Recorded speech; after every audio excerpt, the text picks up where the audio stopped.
ہم اس ملک کے اندر ہندو مسلم کے ساتھ بھائی بھائی کی طرح رہتے ہیں.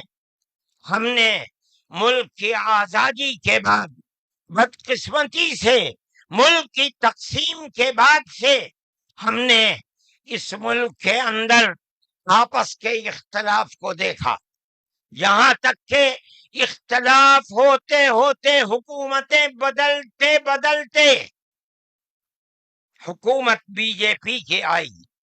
ہم نے کبھی یہ آواز نہیں سنی تھی.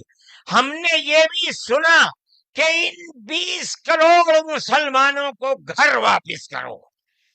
یہ آواز اس سے پہلے کبھی نہیں آئی تھی.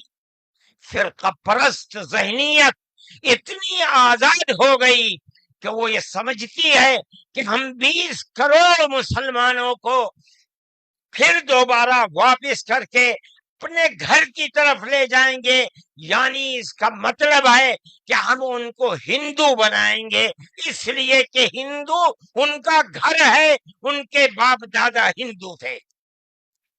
مگر میں آپ کو یہاں کے دھرم گرو بیٹھے ہوئے ہیں اور میں مسلمانوں کو نہیں، میں پورے ملک کے اندر میڈیا کے ذریعے سے یہ بات پہنچانا چاہتا ہوں کہ ایسا کہنے والے لوگ نہ اپنے ملک کی تاریخ کو جانتے ہیں، وہ جاہل ہیں، نہ وہ اپنے مذہب کی تاریخ کو جانتے ہیں. میں جو بات کہہ رہا ہوں وہ کہہ رہا ہوں اور صحیح کہہ رہا ہوں. میں نے اس مسئلے پر غور کیا ہے. میں یہ کہتا ہوں مسلمانوں کو یہ بات سمجھنی چاہیے، اور یہ دھرم گرو بیٹھے ہیں ان کو بھی یہ بات سمجھنی چاہیے کہ جس طرح اللہ نے سب سے آخری نبی حضرت محمد صلی اللہ علیہ وسلم کو عرب کی سرزمین میں بھیجا ہے، اس کی حکمت ہے.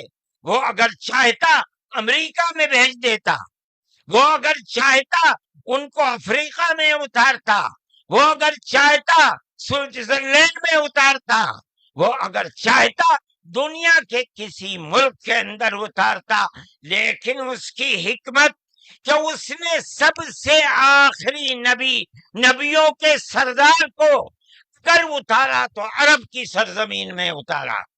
بالکل اسی طرح مسلمان اور ساری دنیا سمجھے کہ بالکل اسی طرح نبی اول الزمان کو، حضرت آدم کو جو نبی تھے، سب سے پہلے ان کو بھارت کی دھرتی کے اندر اتارا. اگر وہ چاہتا تو آدم کو افریقہ میں اتار دیتا، اگر وہ چاہتا تو آدم کو عرب میں اتار دیتا، اگر وہ چاہتا روس کے اندر اتار دیتا. لیکن نہیں، وہ بھی جانتے ہیں، ہم بھی جانتے ہیں، ہمارا عقیدہ ہے، حدیث سے عقیدہ ہے کہ آدم کو دنیا میں اتارنے کے لیے اس بھارت کی دھرتی کا انتخاب کیا گیا. گلوبل ٹوڈے، خبر جو کرے اثر.